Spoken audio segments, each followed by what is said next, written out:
Welcome and good afternoon. My name is Kamish Orr. Today we're going to be taking a look at answering a question. What is the best Major League Baseball team of the 1930s? Yes, the 1930s, 90 years ago as of this time.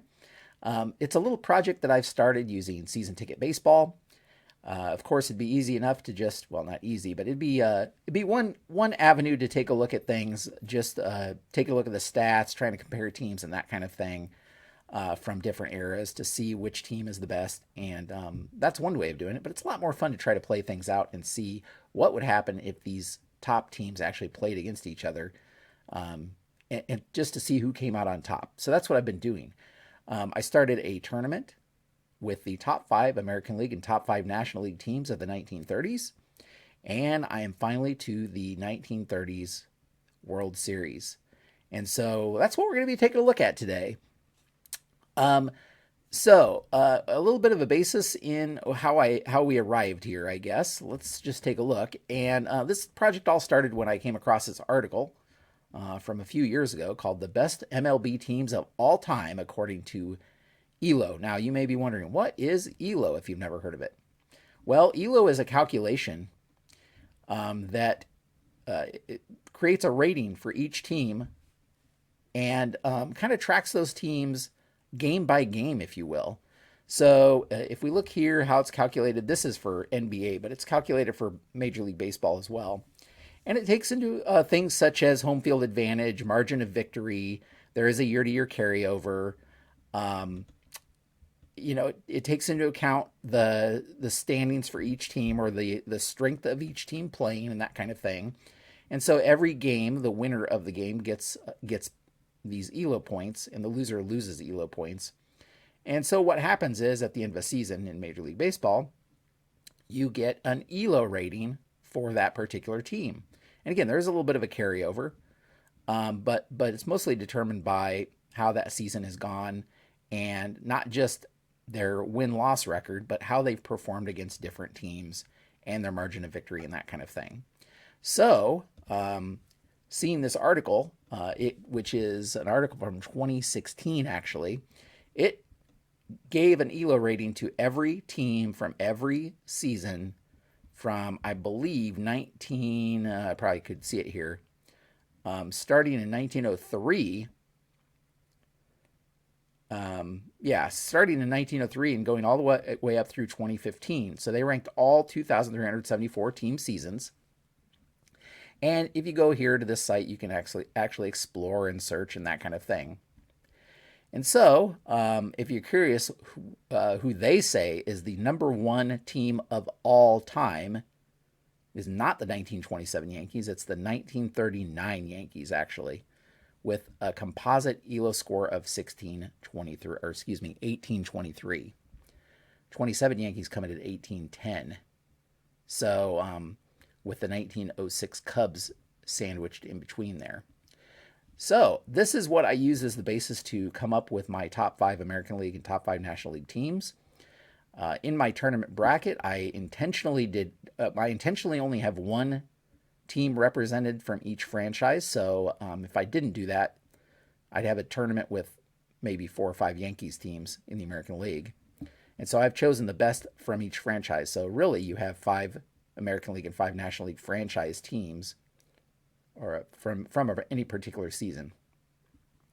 And so that's kind of what I did for the basis. I put them into a tournament bracket, and I'm doing the best of 5 series for the tournament bracket. Double elimination, so you have to lose 2 series to be eliminated, and I'm at the World Series finally. So let's take a look at what we look like in the bracket. Some surprises. So, in the American League, we have the 1939 Yankees, the 1931 Philadelphia Athletics, the 1935 Tigers, the 1933 Washington Senators or Nationals, whichever you prefer to call them, 1939 Red Sox. In the National League, we have the 1935 Cubs, 1931 Cardinals, 1934 New York Giants, 1939 Reds, and 1938 Pirates. And so as you can see here, we have the tournament bracket. 4th and 5th seeds had a play-in round, if you will. and that's where the Boston Red Sox, 1939 Red Sox, got eliminated, which was Ted Williams' rookie year, I believe.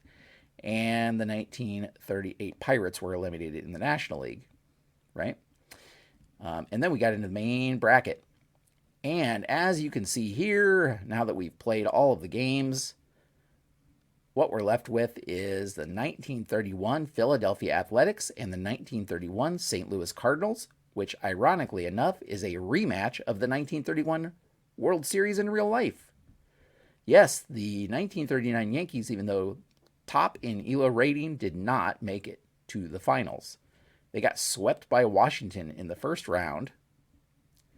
They then swept Detroit in the losers bracket. But then they ran into Washington again and lost 3-1 to Washington again. So they were gone. Meanwhile, Philadelphia Athletics beat the Detroit Tigers 3-2 here. Beat the Washington Senators here 3-1. Beat the Washington Senators again 3-2 to arrive at the World Series. St. Louis had a much harder trajectory here. As we can see, they beat the New York Giants 3-2 here, lost to the Chicago Cubs 3-2. Then they swept the Giants down in the losers bracket. And then facing the Cubs in the National League Championship, they won 3-2. But of course, that was only the first series lost by the Cubs. So a second series was played, and that was a best-of-7 series. And the Cardinals, they got off to a 2-0 lead, but the Cubs came back and won the next 2 games to make it interesting. And then the teams traded wins. The Cardinals won the next game, but the Cubs won the next one to tie the series up. We went to a Game 7, and the Cardinals ended up winning to reach the 1930s World Series here. So that's where we're at now. Thought it'd be interesting to take a look at some of the stats if you're curious about the stats. So let's take a look at the stats. I'll blow these up so you can actually maybe see them, though you're probably on a small screen.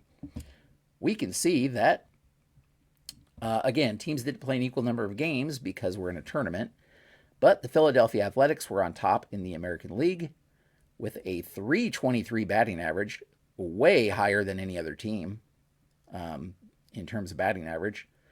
The 39 Yankees hit .280, but the Philadelphia Athletics, .323 batting average. Of course, they've played 14 games so far. And a respectable .426 ERA, which is slightly better than the league average of .438, but not by much. So that's what Philadelphia looks like. What about the National League? Well, look at these Cardinals. 15-10 in the tournament. A .323 batting average, which is the same exact batting average as the Philadelphia Athletics, ironically enough.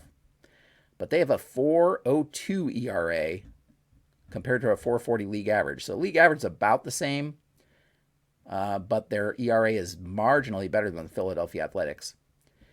And you can see why they topped the Cubs here. The Cubs had a little bit of a worse batting average and a way worse ERA. In fact, the Cubs relievers had a terrible ERA in this tournament. So that's kind of how we got here. You can see it's kind of hard to look at the counting stats because the Cardinals and the Cubs have played so many more games than everybody else because because of the tournament rounds. So the Cardinals have played 25 games. So of course they're going to have more of the counting stats than their other teams, or they tend to have more. But even if we look at the rate stats, if you will, batting average tops in the National League, as I already mentioned. Slugging that's not quite as good as the New York Giants, but the second best. And an on-base percentage that is tied for first in the National League. American League, we see Philadelphia has top batting average, top slugging by quite a wide margin, and top on base by quite a wide margin. So yeah, they're going to be a force to be reckoned with there in the World Series, I think. But then, so are the Cardinals. Maybe you're interested in individual stats, and so let's take a look at the batting leaders And again, the rate stats are going to be a better indicator than maybe the counting stats are. And overall batting average, Al Simmons hit 535 so far in the tournament. Chick Hafey from the St. Louis Cardinals is hitting 462 to lead the National League. And next, we'd have to go all the way. Actually, nobody else from those two teams is in the top 10. If we go over to slugging, once again, Al Simmons and Chick Hafey leading in slugging in their respective leagues. We see Mickey Cochran showing up here for Philadelphia, also in slugging. And then on base, of course, Al Simmons once again leading in on base with Chick Hafey down there as well. So between the two of them, we have two great hitters, at least so far in the tournament, facing off against one another. Now, again, these counting stats you have to take with a grain of salt because, of course, St. Louis has played more games than anybody. But you can see Chick Hafey's just tearing it up here with 7 homers in 15 games. He has by far the most RBI of anybody, followed by 3 of his teammates here. So yeah, pretty interesting stuff. Now, 1930s baseball is quite a bit different than modern era in that the pitchers are predisposed to go the distance, if that makes sense. So I'm going to go back to the leaders here and go to the pitching leaders. Just to take a look at again, we can take a look at the rate stats. Cy Blanton is a little bit, Pittsburgh was out after one series, so you have to kind of take that with a grain of salt. But Roy Mahaffey for Philadelphia is next in ERA with a 1.26 ERA.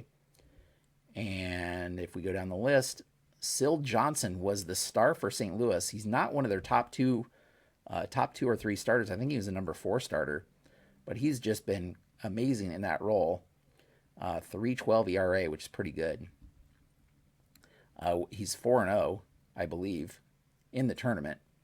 So he's really been leading St. Louis there when they've needed to win it. He's been there to win it for them. If we look at the rate stats, we can see that Roy Mahaffey here had a 216 opponent's batting average, which leads the American League. And nobody shows up for St. Louis in the top 10. We have Syl Johnson here for opponent slugging, though, in the top 10. And if we look at runners per 9 innings, we have, we can look at whip. If we look at whip here, Syl Johnson, just over 1. And a lefty Grove from Philadelphia is actually in there, too. Of course, he's also showed up on the Boston team in the tournament as well. So that's kind of what we're looking at for the, if we go back here to the tournament, these two teams will fight it out, a best of 7 series to see once and for all who the best team of the 30s is.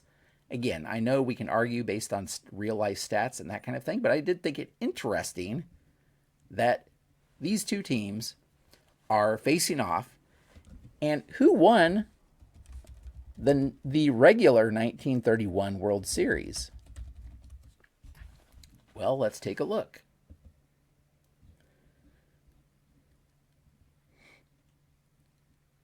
So we can see the Cardinals won 4-3 in the series. Actually, we'll go to the baseball reference page here. And St. Louis over Philadelphia, 4-3. Should be interesting. It should be an interesting series to watch. I've been using mostly historical lineups, other than the DH is in play rather than having the pitcher's bat. I just wanted to get an extra bat into the lineups. So the DH is in play. But as I said, 1930s baseball is quite a bit different. The pitchers tend to go to the distance unless they're getting shelled quite a bit. They're predisposed to go the distance in that era. And, offense has just been a lot higher than you would expect, but not as many home runs overall as you would expect either. We can see in the 1931 World Series that St. Louis only hit 2 homers, and Philadelphia only hit 3. So they had 5 home runs combined in 7 games in that series.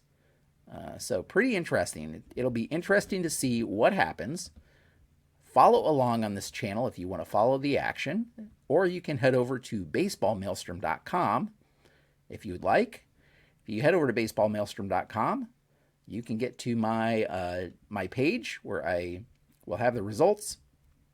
If you go there, I have 2 projects going on right now, but if you go over to Best of the 30s Tournament, click on that, you can see I do a little write-up on each game, and I will update the tournament bracket as we go so that you can follow that as well. So you have access to all the past game write-ups. You have, if you click on stats, you can get to the stats page and take a look at the stats for every team. It's just been an interesting project. Now, what project is going to be next for me after 1930s? I believe it's going to be the 1990s. It's a long-term project, and my intention is to cover every decade between the 1920s and the 2020s, I believe. And so I will end up with, eventually, this will take years, of course, but eventually I'll get to a point where I'll have all of the top teams, one from each decade, face off in their own tournament to see who is the top team of all time. Should be very interesting. Again, head over to baseballmaelstrom.com if you want to follow the action. That's where we will leave things for now. Just a little update on this project, and since it's reaching its conclusion soon. And I thank you so much for watching, and until next time, have a great evening.